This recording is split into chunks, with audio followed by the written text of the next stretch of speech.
जय श्री कृष्ण। आज हम भाद्रपद मास के शुक्ल पक्ष के परिवर्तने एकादशी का कथा करेंगे।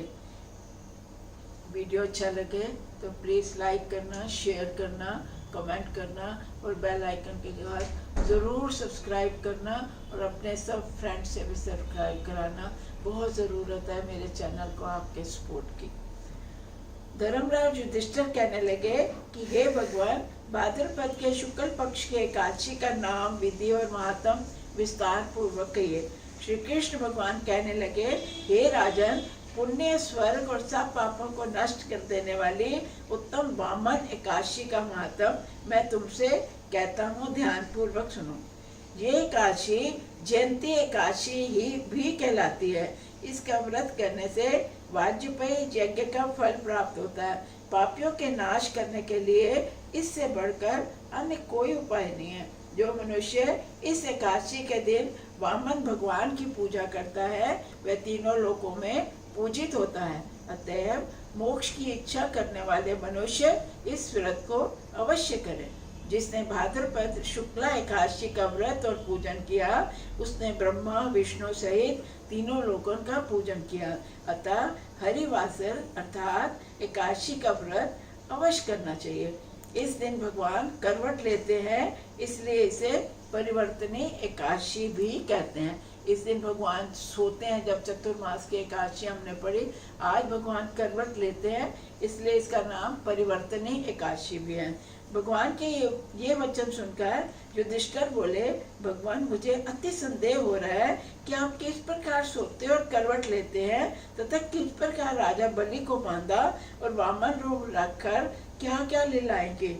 चतुर्मास के वर्ष की क्या व्रत की क्या विधि है और आपने शयन करने पर मनुष्य क्या क्या कर्तव्य है, जो आप विस्तार पूर्वक मुझे वो कहते हैं। जब आप सोते हो तब मनुष्यों को क्या कर्तव्य है, इसके बारे में बताइए।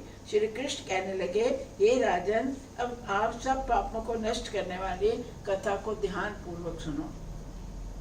त्रेता युग में बलि नामक एक दैत्य मेरा परम भक्त, अत्यंत दानी, सत्यवादी और ब्राह्मणों का सेवक था।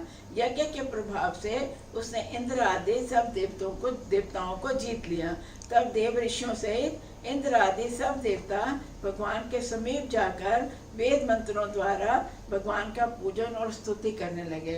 अंत में भगवान ने वामन रूप धारण कर अवतार लिया और अपने तेजस्वी रूप से राजा बलि को जीत लिया। इतनी वार्ता सुनने पर राजा युधिष्ठिर बोले, हे जनार्दन, आपने वामन रूप धारण करके उस महाबली दैत्य को किस प्रकार लीला की, कैसे जीता उसको?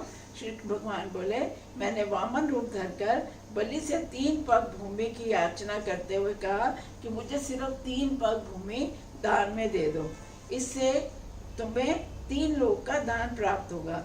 राजा बलि ने इसको तुच्छ सी याचना समझकर 3 पग भूमि का संकल्प मुझको दे दिया और मैंने त्रिविक्रम रूप को बढ़ाकर भूलोक पे पद, भूलोक से पेट और जल लोक से हृदय, यम लोक से कंठ की स्थापना कर सत्यलोक में सुख मुख उसके ऊपर मस्तक स्थापित किया।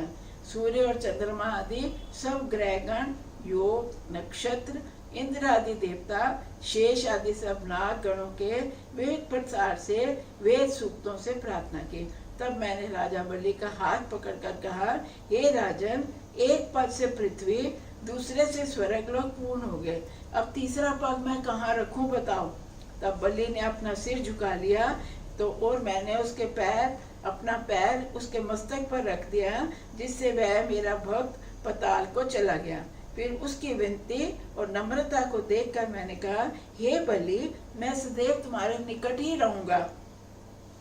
विरोचन के पुत्र बलि के कहने पर वहां पर भाद्रपद शुक्ला परिवर्तनी एकादशी के दिन बलि के आश्रम पर मेरी मूर्ति स्थापित हुई और दूसरी क्षीर सागर में शेषनाग की पीठ पर हुई। इस एकादशी को भगवान शयन करते हुए करवट लेते हैं, इसलिए त्रिलोकी के नाथ विष्णु भगवान का उस दिन पूजन किया जाता है। उसके तांबा, चांदी, चावल और दही का दान उचित है। रात्रि को जागरण अवश्य करना चाहिए। जो इस प्रकार व्रत करते हैं वे सब पापों से मुक्त होकर स्वर्ग लोक को जाते हैं। उनका चंद्रमा के समान निर्मल यश संसार में फैलता है। जो पापों को नष्ट करने वाली इस कथा को पढ़ते, सुनते या सुनाते हैं, उनको 1000 अश्वमेध यज्ञ का फल मिलता है। जय श्री कृष्ण, जय श्री कृष्ण, जय श्री।